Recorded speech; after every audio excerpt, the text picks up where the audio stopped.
بسم اللہ الرحمن الرحیم۔ امام جلال الدین رومی ایک حکایت میں لکھتے ہیں کہ ایک شخص نے حضرت موسیٰ علیہ السلام سے درخواست کی کہ اسے چوپایوں اور پرندوں کی بولی سکھا دیں۔ آپ نے اسے منع کیا کہ یہ بات خطرناک ہے، وہ اس سے باز رہے۔ اس نے اصرار کیا تو حضرت موسیٰ علیہ السلام نے اسے کتے اور مرغے کی بولی سکھا دی۔ صبح کے وقت اس کی خادمہ نے دسترخوان جھاڑا تو باسی روٹی کا ایک ٹکڑا گرا۔ مرغے نے اس ٹکڑے کو اٹھا لیا۔ کتا مرغے کے پاس آیا اور اس سے کہا کہ مرغے تو دانا بھی چگ سکتا ہے اور کتا دانا کھانے سے عاجز ہے، لہٰذا مرغا وہ روٹی کا ٹکڑا اسے دے دے۔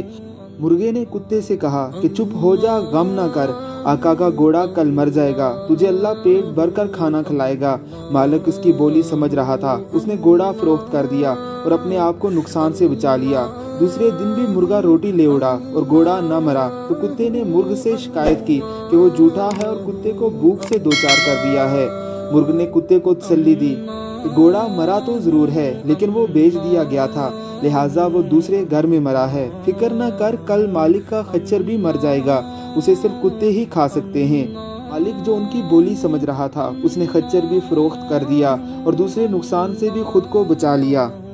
دوسرے دن خچر کے مرنے کا واقعہ نہ ہوا تو کتے نے مرغ سے سخت شکایت کی کہ تجھے آئندہ کی کوئی خبر نہیں ہوتی، ڈینگے مارتا پھرتا ہے، تو جھوٹا ہے۔ مرغ نے کہا ایسا نہیں، خچر دوسری جگہ جا کر مرا ہے، مالک نے اسے بیچ دیا تھا، کل اس کا غلام بیمار پڑے گا، جب وہ مرے گا تو یہ کتوں اور مانگنے والوں کو روٹیاں کھلائے گا۔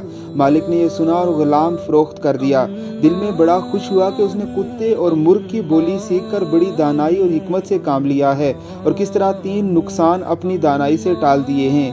تیسرے دن اس محروم کتے نے مرغ سے شدید شکایت کی، اسے جھوٹا، فریبی اور دغاباز کہا۔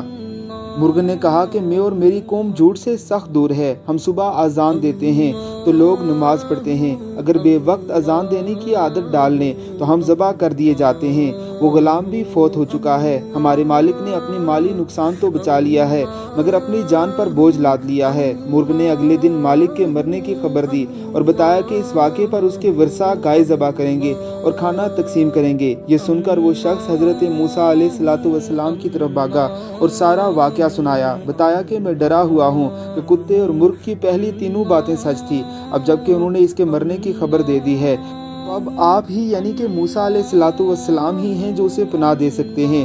حضرت موسیٰ علیہ السلام نے اس شخص سے کہا، فطرت کا اصول ہے جو اس کی کمان سے تیر نکل جائے تو موسیٰ علیہ السلام بھی اسے واپس نہیں لا سکتے۔ ہاں، میں تیرے لیے سلامتی ایمان کی دعا کر سکتا ہوں۔ تیری طرف قضا نے 3 دفعہ نقصان کے لیے ہاتھ بڑھایا جو تو نے اپنی تدبیر سے لوٹا دیا، اگر ایسا نہ کرتا تو قضا تیرے مالی نقصان سے پلٹ جاتی۔ یہ بڑی مصیبت اس قدر جلدی تیرے سامنے نہ آ کھڑی ہوتی، اب اس سے راہ فرار نہیں ہے۔ کبھی کبھی آپ کا نقصان نہیں ہو رہا ہوتا بلکہ آپ کا صدقہ نکل رہا ہوتا ہے، آپ کے سر سے بلائیں ٹل رہی ہوتی ہیں، آپ کے بچوں کی حفاظت ہو رہی ہوتی ہے۔ اللہ رب العزت کے دیے پہ خوش رہیے، اس کے لیے پہ بھی خوش ہو جائیے۔ اللہ رب العزت کی ذات پر مطمئن ہو جاتے ہیں، اللہ انہیں اس جہان میں بھی دیتا ہے اور اس جہان میں بھی انہیں ضرور بضرور دے گا۔ اللہ رب العزت کی ذات ہمیں اللہ پر توکل کرنے کی توفیق عطا فرمائے، آمین ثم آمین۔